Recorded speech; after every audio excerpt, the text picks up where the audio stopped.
cámaras que puedan detectar violencia en las cárceles? ¿Cómo ayudar y hablar con alguien que está con pensamientos suicidas?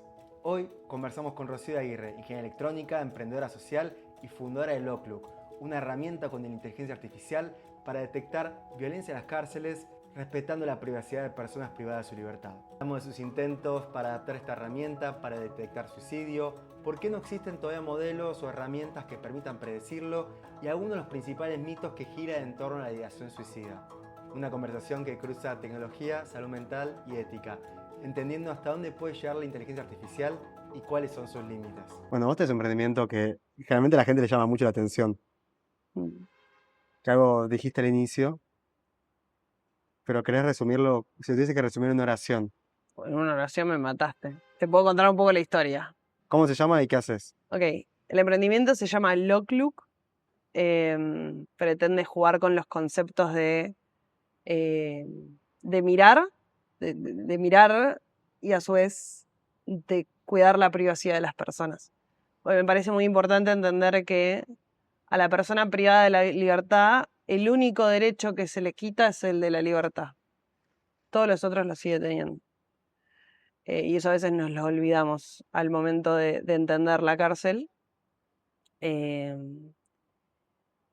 entonces, nada, yo soy ingeniera electrónica y tenía que hacer mi tesis de grado.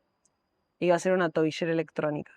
Y me di cuenta de que no tenía mucho sentido por cómo se aplica hoy en día el sistema. Entonces fui al jefe del penal al que voy, la 47 de San Martín, en su momento, fue hace como 5 o 6 años, y le dije, che, ¿no tenés un problema para darme? Y me dice, sí, la violencia. Yo tipo, un poquito amplio, me parece. Y entonces, nada, le dije, ok, creo que puedo llegar a hacer algo al respecto. Me fui a cursar un par de materias en la facultad. No era ningún otro centro, fue la violencia. No, en realidad me tiró toda una Ok, historia. ok, Te puedo ok, contar la historia. ok. Básicamente me dice, hay ciertas situaciones en las que las personas privadas de su libertad se atacan en un pabellón. Son dos que están en riña, se encierran dentro de la celda. El resto del pabellón se dedica a tapiar las puertas, las tapa con lo que encuentra. El servicio penitenciario se da cuenta por el, digamos, lío que está generando el resto del pabellón. Tiene que llamar a los escopeteros, que están como a... ¿Escapeteros? Escopeteros, Ah, perdón. escopeteros. Está como a 20 metros, un poquito más. Los tienen que llamar, tienen que venir y disuadir la situación a balas de goma.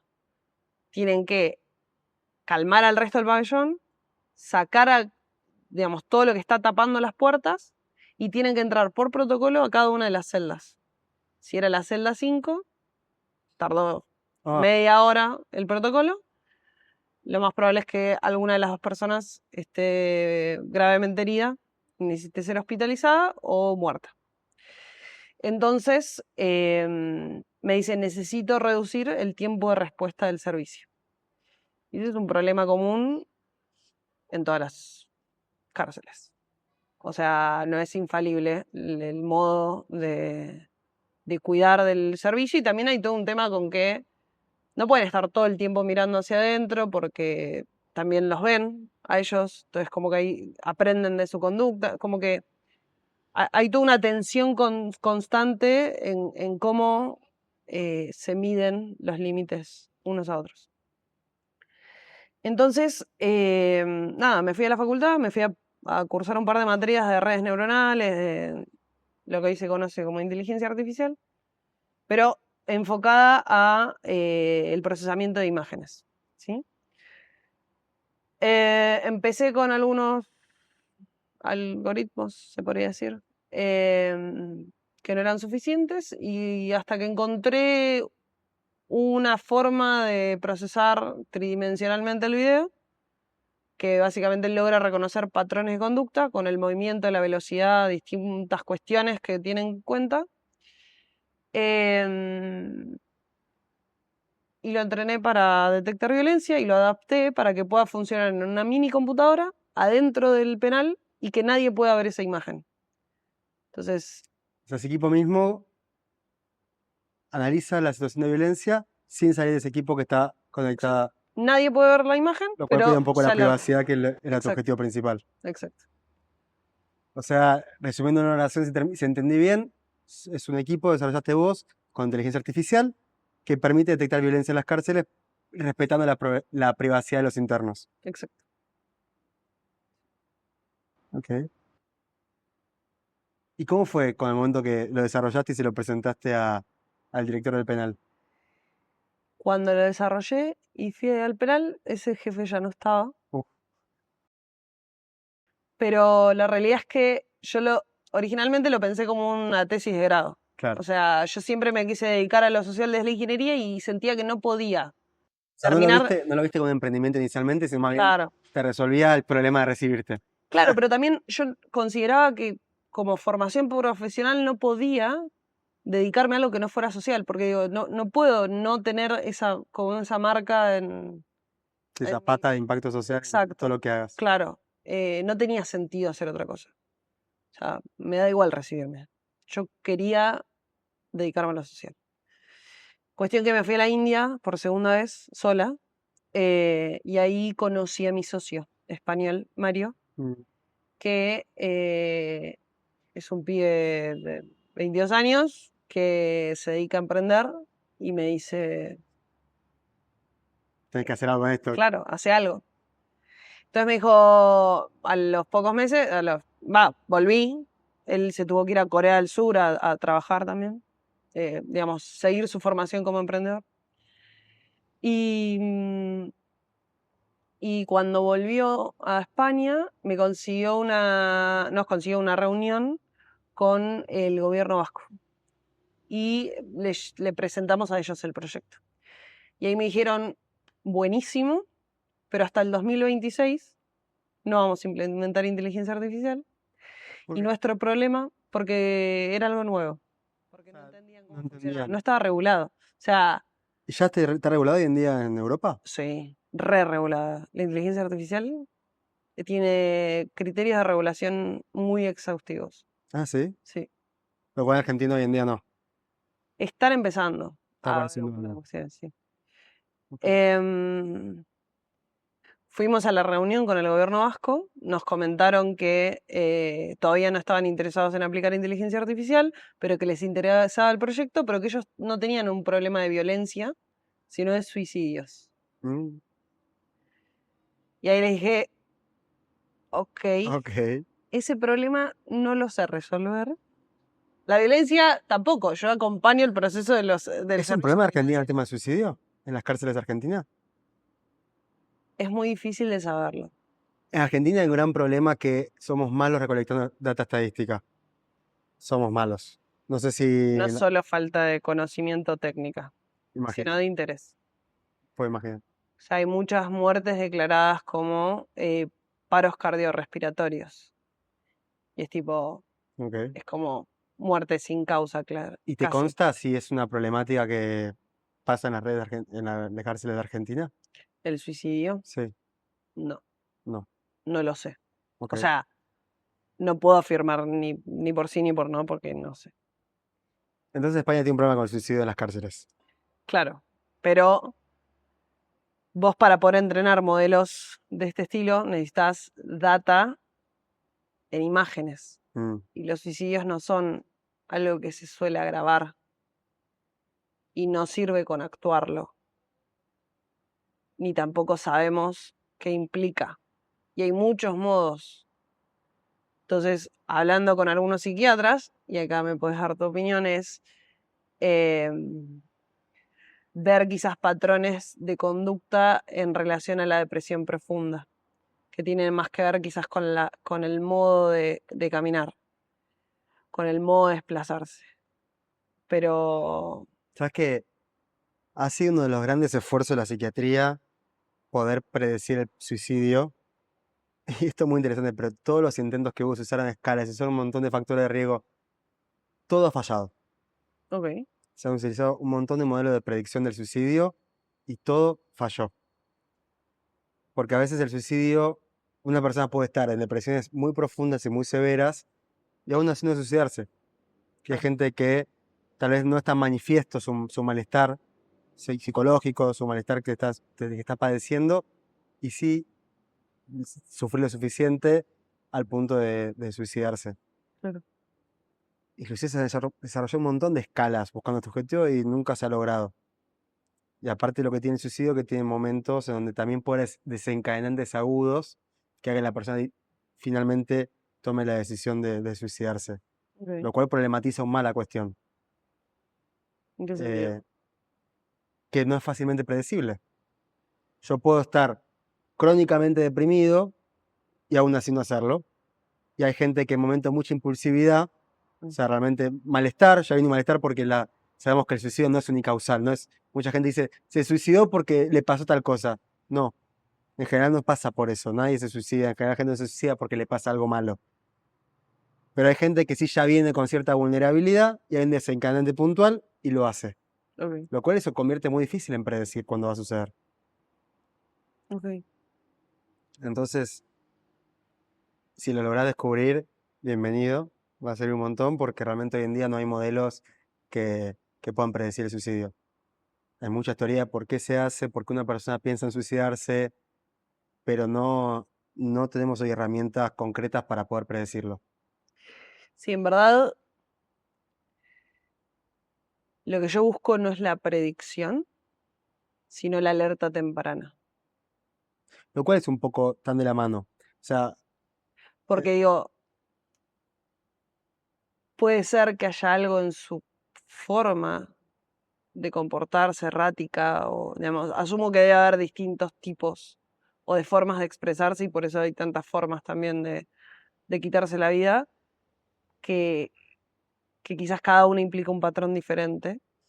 Em, pero el problema es que no tenemos muestras suficientes observables y que por la vista humana, o sea, que vos puedas ver a alguien.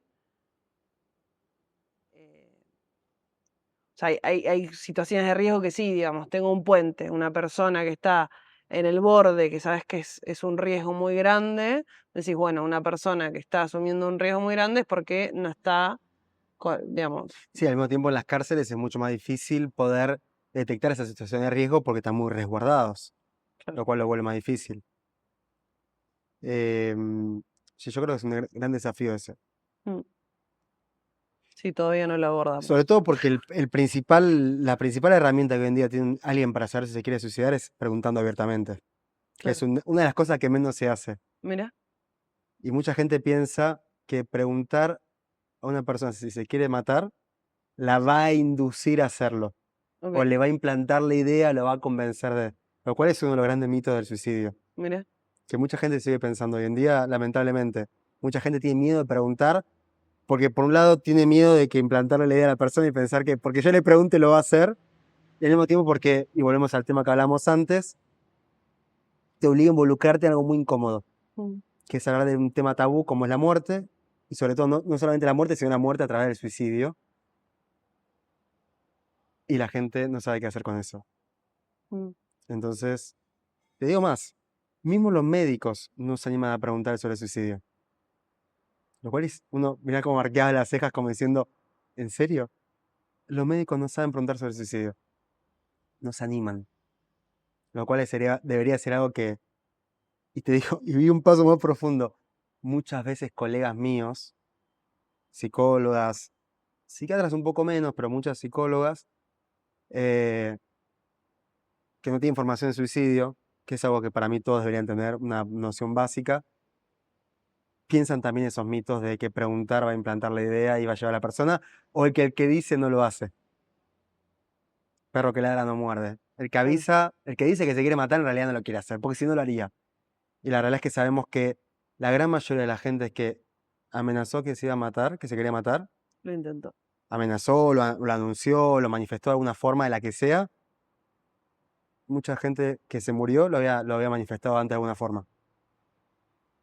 Mm, Y es un gran mito. Inclusive hace poco hice un video, capaz lo viste, que hablaba justamente de estos mitos. Y yo mostraba un poco, che, hay evidencia que dice que la gente que se mató, la gran mayoría lo comunicó antes. Y aún así la gente en los comentarios me decía, el que avisa no lo hace. Está tan instalado en la gente este pensamiento que aún así la gente insiste. claro. Que está bien. Porque es una Pero forma de protegerse de la incomodidad que surge. sí, o es la realidad que conocen. Y volvemos de vuelta a la rigidez, ¿no? Como yo me encasillo en que es así, es así. Mm, No hay segundas opciones. Esto es así. Cuando en claro. realidad la evidencia dice lo contrario. Y te digo un dato más estadístico. De cada persona que se mató, 40 intentaron hacerlo. Tuvieron un intento de suicidio.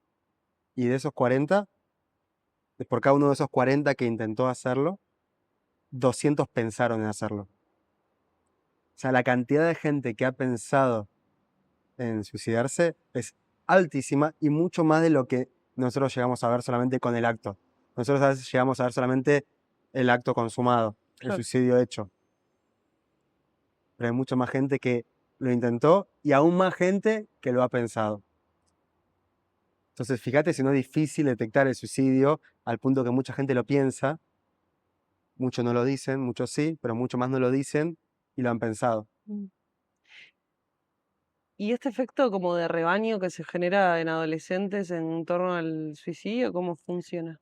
Tiene un nombre, se llama efecto Werther. Werther Werther. es un Eh, apellido, asumo. es un ¿Alguien apellido, que lo definió? si no me equivoco, era una novela. Era una novela, eh, no me acuerdo el nombre, pero Ok. es a partir de una novela que se popularizó, en donde básicamente ese efecto cuando, y pasa mucho, inclusive pasó en la historia de Doc, hay un caso puntual de Kurt Cobain, cuando en el 94 él se suicidó, muchos fanáticos de él lo hicieron después de él. Mira. Hay algo de eso, de emular. Por eso también cuando los profesionales y la gente habla del suicidio y lamentablemente en los medios caemos en el amarillismo fácil de aprovechar ese morbo que genera la gente, pero realmente puede ser muy contraproducente, porque realmente mucha gente se motiva a partir de eso, cual es gravísimo, Sí. porque realmente cuando alguien famoso fallece a causa de suicidio, y si no es un tema bien tratado, bien cuidado, respetando la gravedad del tema y dando herramientas y facilitando justamente, aprovechando Mm. esa oportunidad de suicidio sin aprovechar el morbo para obtener más vistas, más rating, pueden pasar estas cosas. Y el de Kurt Cobain es un caso muy emblemático. ¿Cómo llevas vos el, el proceso de acompañar a una persona con intentos de suicidio? Uf, O sea, ¿qué te pasa a vos?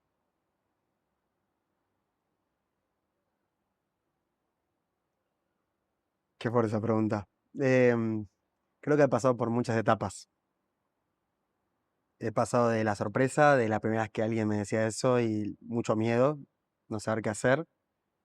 La realidad es que yo hoy en día me formo en una terapia que básicamente gira en torno muchas veces a las conductas suicidas, yo trabajo mucho con personas con trastorno límite de la personalidad, o también llamada desregulación emocional, y hay gente que ha encontrado formas muy problemáticas de resolver tanto malestar que viven.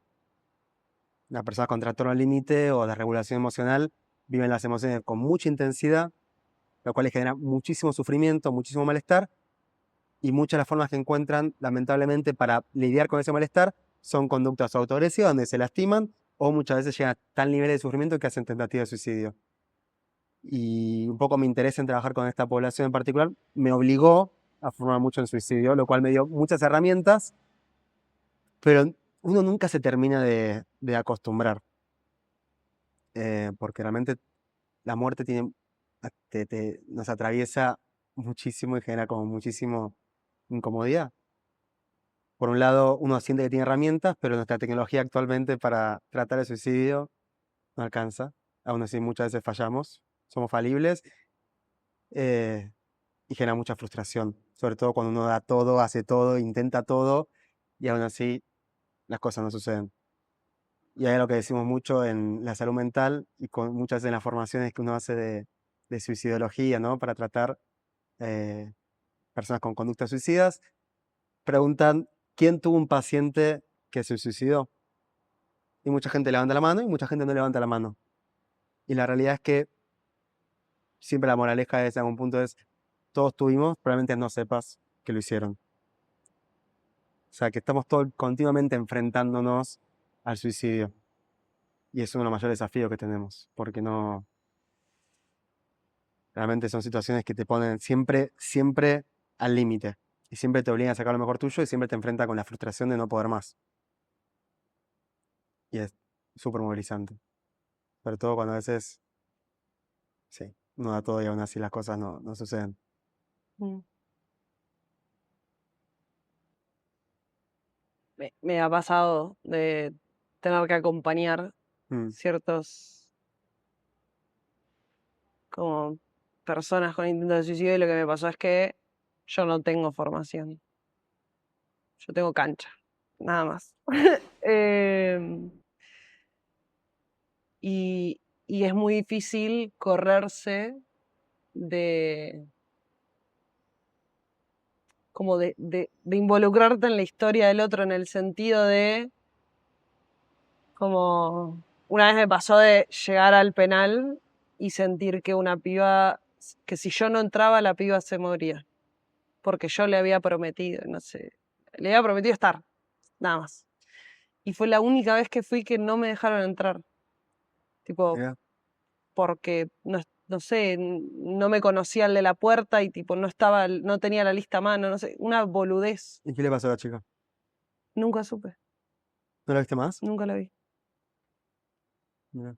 Y me fui llorando desconsoladamente y con bronca de no me dejaron entrar y esta tipa se muere, se me muere. Y cuando recién dijiste eso dije, yo no sé si se murió, no tengo ni idea. Em, eh, Sí, la realidad es que nada, hace poco también me pasó a acompañar a un amigo mío. Realmente como psiquiatra muchos amigos míos me buscan y la realidad es que para bien o para mal se está hablando mucho más de la salud mental, lo cual es bueno. No tanto como me gustaría que se hable. eh, pero la gente no tiene formación en esto. Que, lo cual es entendible, porque no todo el mundo tiene que... Pero es algo que nos pasa. Y uno tiene que saber a un punto qué hacer en estos casos. Así como siempre se intenta que haya primeros auxilios y todo el mundo sepa hacer RCP, la gente debería saber hacer algo. Primeros auxilios psicológicos, ¿no? mm, Hablamos un rato de la validación. La gente debería ser validada. ¿Sabes cuántos problemas suceden hoy en día a nivel en la gente porque la gente no sabe validar? ¿En qué sentido? Realmente entender al otro y decirle está bien lo que te está pasando. Ok. O sea, la dificultad es muchas veces surgen porque la gente no tiene, no le enseñaron a cómo lidiar con sus emociones. Y eso sucede a partir de la invalidación. Viene un nene que está llorando, mamá, me golpeé, bueno, no jodas, levantate, dale, seguí. Eso es invalidar. La experiencia ajena no es importante, la minimizamos, no le damos lugar. Y la gente no aprende cómo lidiar, y es un poco volvemos a lo que hablamos al principio, la gente no aprende y no tiene herramientas cómo lidiar con lo que le pasa. Y para mí validar, que la gente no sepa validar, genera muchísimos problemas, sobre todo cuando tiene que ver con la crianza de alguien. Por eso, obviamente, ese problema lo vemos mucho en la gente. Y con respecto al suicidio, la gente lamentablemente no sabe, y para mí hay una sigla que es buenísima, que sirve mucho para resumir en 5 pasos cómo acompañar a alguien que manifiesta ideación suicida o que uno piensa que es. Partiendo de los dos grandes mitos que dijimos, que uno es no, preguntar no genera mayor suicidio, y la persona que dice sí se suicida. O sea, el mito es que no se suicida y la verdad es que sí se suicida. Hay una sigla que es buenísima que se llama PEDRA, que la P es de preguntar, es preguntar abiertamente sobre el suicidio, preguntar a la persona si pensó en suicidarse o pensó matarse, que no lo va a hacer más, inclusive sabemos que el hecho de que ya le pregunte disminuye la chance de que la persona lo haga, y que le preguntes habilita que la persona pueda conseguir ayuda, que si no, no lo haría. Es de escuchar, dale lugar. Eso que vos decías, yo siento que mi contención a esta persona le dio la oportunidad de que baje. Yo siento que yo simplemente estando y escuchándola ya le hacía bien. Era así importante tu presencia. Uno a veces minimiza el impacto que tiene eso y la verdad que es increíble. Entonces, escuchar a la persona que está con ideación suicida le ayuda un montón. Ahora sí, la D es de disuadir. Decirle, ok, no lo hagas. Busquemos ayuda. No vale la pena. Hay un montón de cosas que podemos hacer. Podemos buscar ayuda. Y ahí aparece la R. Redirigí. disuadir de que haga algo al respecto con el suicidio, que no lleva a cabo ninguna conducta que lo ponga en riesgo, y redirigí. Vamos a buscar ayuda. Un montón de cosas que podemos hacer para que te sientas mejor. No tenés que sentirte así. Hay un montón de tratamientos que existen que te pueden ayudar a mejorar tu realidad. La clave de la persona que está acompañando a alguien que tiene ideación suicida o conductas suicidas es acompañar, y esa es la A. La realidad es que la persona, que ya es un montón, ayudarla a que llegue al tratamiento es un montón, pero necesita llegar a un tratamiento muchas veces. Y mucha gente que está padeciendo de esa forma no está en tratamiento. Disuadirla, redirigirla y acompañarla en ese proceso para que llegue a un tratamiento y acompañar en el proceso si es posible. Y ya eso es un montón. Literalmente le podés estar salvando la vida a una persona. Son 5 letras, 5 acciones que realmente le podés salvar la vida a una persona. Pregunta, escucha, disuadir, redirigí, acompañar. Y acompañar, Pedra. Ok. Y eso ya es un montón. Eso es para mí el ABC de los primeros auxilios psicológicos para una persona que está con ideación suicida. ¿Y cómo me doy cuenta de la ideación suicida? Preguntando. Ese es el tema. Y eso es un poco lo que hablamos. ¿Por qué es tan difícil predecir el suicidio? Pues nadie Porque no hay pregunta. señales claras. Lo que decías, podés tener la persona que está la vez más sufriente del mundo, el estereotipo de la persona deprimida, depresión severa, que no sale de la cama, que todo es una mierda, todo malestar, todo sufrimiento, y no se suicida. Y hay personas que aparentan estar muy bien y se suicidan. No es posible acceder al mundo interno de la persona si no es preguntando. Mm. No es posible armar estereotipos de personas para predecir el comportamiento. Por lo menos no hoy en día. Hoy no hay modelos que nos permitan hacer eso. Tal vez en un futuro la IA nos ayude y tenga un nivel de comprensión mucho mayor. Hoy no hay modelos que sean predictivos del suicidio. Y la mejor herramienta que tenemos es una pregunta. ¿Te querés matar? ¿Estuviste pensando en suicidarte? ¿Tuviste pensamientos de no estar más? Pero para mí hay que preguntarlo más abiertamente, sin tanto tabú, sin tanto eufemismo. ¿Pensaste en suicidarte? Y eso ya es un montón, porque habilita un Me montón pasan rostros por la cara, tipo por en la mente. y da mucho pudor. Y la realidad es, te digo más, yo siendo psiquiatra, al principio, sobre todo en mi formación, me acuerdo que tenía un paciente en la guardia enfrente mío, yo sabía que tenía que preguntarle y tartamudeaba. ¿Pensaste en...? Me daba hasta a mí. O sea, era mi función. Yo tenía que preguntar y no me animaba al principio. Imagínate una persona, a un médico, que no tiene formación en psiquiatría, y ahora salí del mundo de la salud, y imagínate una persona que no sabe qué hacer con la respuesta. Que le da tanto miedo a la respuesta, pues no sabe qué hacer. Entonces, tiene sentido, pero hay que aprender a hacer algo distinto. A veces la gente dice, validar es, entiendo que estés enojado, entiendo que estés triste con lo que te está pasando. No te fue bien la entrevista de trabajo, no te fue bien el examen, entiendo, estás triste, entiendo. Eso no es entender. Entender es realmente meterte con la persona y entender por qué está así. Y ahí es cuando decíamos, cuando realmente entendés a alguien, todo cobra sentido y decís, claro, ahora te entiendo, ahora realmente te entiendo por qué estás mal. Y si hace una cosa, vos decís, che, qué mal lo que hizo, cuando realmente te metes en la historia te das cuenta que, aunque puede no estar justificado, tiene sentido cuando empezás a ver toda la secuencia de eventos. ¿Qué pensó? ¿Qué sintió? ¿Por qué lo hizo? ¿A partir de qué momento primera vez pensó en hacerlo? Todo cobra sentido. Y ahí se cae ese relato de, es un mal tipo, es un tarado, mira las cosas que hace, ¿cómo puede hacer esto? Cuando empezás a entender y realmente te metes en la historia, rara vez me ha pasado que no entendía nada. No se me ocurre, ni siquiera se me viene a la cabeza. Sí, algo que aprendí en todos estos años es que las personas somos coherentes. O sea, que en todo se denota nuestra esencia, nuestra historia. Creo que la palabra coherencia que elegiste fue excelente, porque podías haber elegido muchas otras, y para mí elegiste la mejor palabra de todas. Es coherencia, la palabra que elegiste es excelente. Porque es verdad que somos seres muchas veces emocionales y justificamos a través del raciocinio, a través de la razón, de la lógica, nuestro quehacer, pero la coherencia siempre se mantiene. salvo en casos particulares, ¿no? Que estamos hablando más de cuestiones más de Sí, otra sí, sí. índole. En general, una persona actúa de forma coherente. Aún sus emociones, cuando actúa impulsivamente, sus emociones y sus acciones con sus pensamientos son coherentes. Tiene un hilo, tiene algo que comparten que... Entonces sí, totalmente. La gente es coherente.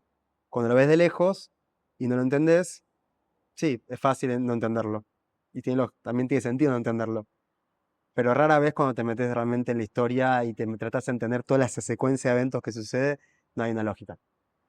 Sí, también el hecho de que muchas veces uno intenta decir, pa- ve actuar a una persona y dice, bueno, esto no puede ser así, no puede. Entonces lo hace otra vez y te sorprende, es tipo, ¿No te pasa que a veces hablaste con dos amigos que estaban como peleados y si hablas con uno y decís, claro, tienes razón, ¿cómo va a hacer eso el otro? Y hablas con el otro y decís, pero tiene razón, el claro, otro está mal. Sí, ¿cómo puede ser que a una misma realidad los dos tengan razón? Y ahí tenés la aposta. No existe la realidad. Ya no metemos un terreno filosófico, pero no existe la verdad. No existe la realidad. Es todo un constructo mental. Y tiene que ver con toda nuestra historia, con todo nuestro contexto, con toda nuestra historia de aprendizaje, los modelos en los cuales percibimos el mundo, nuestros modelos cognitivos. Y todos interpretamos continuamente. mm, Inclusive nosotros estamos teniendo esta charla en este momento, los dos en la misma situación, y los dos estamos teniendo lecturas distintas, interpretaciones muy distintas. Capaz, yo estoy hablando y estoy fascinado con lo que estoy diciendo, y decís, qué pelotudo lo que está diciendo, qué embole lo que está diciendo. ¿Entendés? Pero de la misma situación, mismo hecho, estamos los dos interpretando la realidad distinta. Y ahí se ve muy bien cuando realmente ves a dos personas que están peleadas y las dos tienen razón. ¿Cómo puede ser? Pues son coherentes. Hay algo válido en lo que están diciendo. sí. Y ahí está lo difícil a veces de vincularse, ¿no? Entre las personas porque Somos un poquito complejas. somos un poquito complejos en general todos por eso mismo. Porque todos estamos interpretando, no estamos nunca hablando de la realidad. Yo tengo razón. ¿De qué? ¿Pero no entendés que pasó esto? A mí me encanta un concepto en la comunicación, que es que hay 4 pasos, que nunca me los acuerdo, así que probablemente los diga mal, que tiene que ver con, digamos, al momento de entrar en conflicto con otra persona, esto de primero decir la parte como objetiva de los hechos, tratando de salirse de lo que uno experimentó. Entonces, la parte objetiva, tipo una descripción de los hechos sería. Después una interpretación El en DIAR. cuanto a las... DIAR es la herramienta. Puede ser. A ver, contame. Hay una herramienta que a mí me encanta que usamos en DBT, que es esta terapia que se especializa en acompañar gente con desregulación emocional, que es una gran habilidad interpersonal, Ok. que justamente te ayuda a ser más asertivo y más claro al momento Sí, de comunicarte. probablemente sea eso. Es un acrónimo que significa Dear Man, Ok. Dear Man. Vamos a concentrarnos en las primeras 4 letras, pero probablemente es lo que vos decís. Que la D es de describir. Ok. Sí. Ro, quiero que hablemos de lo que pasó ayer, que llegaste tarde. La E es de expresar. Expresar lo que sentiste a partir de ese hecho puntual. O sea, partimos del hecho, porque el hecho es algo que todos observamos y después todos interpretamos. Pero el hecho es algo irrefutable en algún punto. Llegaste tarde, tenías que llegar temprano a la cena, nos juntamos a cenar y llegaste media hora tarde. Es Eso es muy un hecho, probable. eso es un hecho objetivo. O sea, tenías que llegar a las 8 y llegaste a 8:30. Ok. Entonces, la D es de describir. Che, Ro, quiero que hablemos de lo que pasó ayer, que llegaste media hora tarde. La E de expresar. Expresás qué sentís a partir de ese hecho. ¿Qué te Mm, pasó, tu vivencia personal? Y lo que tiene bueno esto es que en vez de recriminarle al otro y reprocharle y juzgarle y atacarle y decirle, vos siempre llegás tarde, siempre sos una desprolija, que automáticamente lleva eso a la pelea y lleva a que el otro se intente defender y el otro trate de justificarse y ya la conversación que era un pedido válido, che, me gustaría que llegues más temprano y llegues a horario cuando te invito, termina claro. siendo, pero siempre vos llegás tarde, no, ¿cómo vas a decir eso? Y ya la discusión se fue para otro lado y ya automáticamente se desvirtuó el mensaje que era válido que yo te quería pedir. Claro. Entonces la expresa, porque lo que expreso, lo que yo vivencio a nivel interno, no es tampoco cuestionable. Yo me sentí así. Entonces, che, te expreso. Che, Ro, cuando llegaste tarde, media hora tarde, la verdad que sentí que no te importa mucho o que no valorás mucho. Mi tiempo no me gustó que llegues tarde, porque siento que habíamos quedado 1 hora y ya después, che, la verdad que no me copa mucho. Ya, La A es de asertivo. Me gustaría que llegues, sea asertivo. Me gustaría que llegues a horario. O sea, es el pedido sí. formal. O sea, te describí la situación de forma que los dos estamos de acuerdo en el que estamos hablando. La E de expresé mis emociones, cómo me sentía al respecto. Y la A de asertividad, Mm. o sea, asertivo. ¿Qué tengo que pedirte? Me gustaría, Ro, que llegues a tiempo. Si no podemos un horario para que llegue, me gustaría que llegues al horario que pautamos. Y la R es de reforzar. Y ahí es la estrategia más habilidosa, que es, ¿qué ganas vos de esto? Yo. Claro. Uy. Entonces yo te digo, ¿qué ganás? Reforzar. Si llegas temprano, si llegas a tiempo, podemos disfrutar más la cena, la verdad que vamos a pasarla mucho mejor. Creo que puede beneficiarte mucho, no sé. Y ahí decís, lo cual también sirve en el laburo. Pues yo te digo, si vos me das, no sé, el fin de libre, voy a poder estar mucho más descansado y te voy a poder rendir mucho más el lunes, o te va a servir mucho más porque si yo descanso y me tomo estos días, voy a ser mucho más productivo en el trabajo, lo cual va a ser mucho más útil para la empresa. Ok. Entonces ahí le da vuelta, es no solamente qué pedido te pido para mí, sino que este pedido también te va a beneficiar a vos. A nivel pareja también sirve un montón, Mm. porque quieren mejorar la pareja. Entonces hay un montón de ejemplos que se pueden ser útiles, pero fíjate que siempre también lo tiene estratégico, es que uno al reforzar también le está involucrando al otro que también se puede beneficiar de hacer ese cambio que Claro. uno quiera. Bueno, le pegaste. Ese, digamos, estaba hablando de eso. Básicamente, esa estrategia a mí me hizo comprender cómo se construye como la verdad del otro en cierto punto. Em, Digo, porque en el proceso de comunicación hay un montón para poner de tu propia parte para que las cosas realmente se puedan expresar. Yo creo que la mayoría de los malentendidos entre las personas surgen porque interpretamos mucho lo que pasa. Y la mente automáticamente se nos va y empieza a armar historias en base a lo que creo que pasó o lo que creo que va a pasar, y generalmente de una forma medio catastrófica, ¿no? Nos sentimos amenazados, sentimos que algo va a salir mal, te empezamos a ser temerosos, nos enojamos. Uno de los, para mí, de los principales problemas es ese. Mm. Hay una frase de Mark Twain que a mí me gusta, a ver si la recuerdo bien, dice, soy un hombre grande y he vivido cosas tremendas, la gran mayoría nunca sucedió. Sufrimos más por lo que pensamos que pasó o va a pasar de lo que realmente pasa. Y este tipo de estrategias que justamente te traen a los hechos y te permiten diferenciar las interpretaciones o las historias que me creo a partir de los hechos, te permiten automáticamente tomar distancia un poco de esas interpretaciones para bajar a lo que realmente está pasando.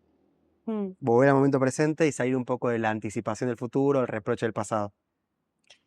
Y ahí es donde es consistente que tengamos la necesidad como seres humanos de tender a sesgar o cerrar. Voy a llegar a un punto, A pero ver. bácame que lo construya. Em, pues te escuchaba y decía, claro, tiene sentido, es coherente que la gente necesite una estructura mental, porque abrirse a la realidad del otro implica hacer el ejercicio constante de entender que todo lo que construye la mente en verdad no es. Como, ¿por qué lo pensaba? Porque la cantidad de veces que yo me he hecho historias de las pibas, de cosas que podrían haberle pasado, irme a dormir llorando profundamente porque quizás se las comía cruda en un pabellón y a los 2 años volver a verla en otro y es tipo, estás viva. Muchas veces yo elijo no preguntar la historia Mm. porque lo que yo me puedo hacer en la cabeza es el marginal y en realidad no. El lenguaje te abre la posibilidad de que todo lo que vos pienses también se vuelve una realidad. Sí. Lo cual lo vuelve difícil, ¿no? Porque la gente vive los problemas como si realmente los estuvieses viviendo. Esa ansiedad anticipatoria donde yo pienso que en la entrevista me va a ir mal y ya empiezo a estar ansioso una semana antes, lo vivo como si estuviese enfrente a la persona que me está entrevistando. Y un poco uniéndolo con lo del principio, que hablábamos de cuán difícil es abrirse a realidades diferentes, porque necesitamos sostener nuestras estructuras mentales. Siento que lo que más nos limita es considerar que pueden pasar tantas cosas que nunca van a existir. El abrirse a lo desconocido implica atravesar todos esos preconceptos que nos llevan a la ansiedad en cierto punto, porque o sea, lo desconocido nos abruma, porque el riesgo que uno asume por adentrarse en lo desconocido es muy grande. Sí, mismo los preconceptos son historias que nos hacemos. Entonces todo es interpretación al fin y al cabo, lo cual es lo que no te permite, lo cual no te permite conocer a alguien realmente y al mismo tiempo te genera mucho sufrimiento. ¿Cuántas noches has llorado por chicas que has anticipado lo peor? Y fue toda historia, todo relato. Mm. Y al mismo tiempo es eso mismo que puede hacer que no conozcas a alguien. Lo cual creo que una de las mayores virtudes que hay, o una de las cosas más lindas que uno puede aprender a hacer, es realmente darse cuenta cuando uno está realmente viendo los hechos y cuando realmente uno está comprando los relatos que se arma en la cabeza.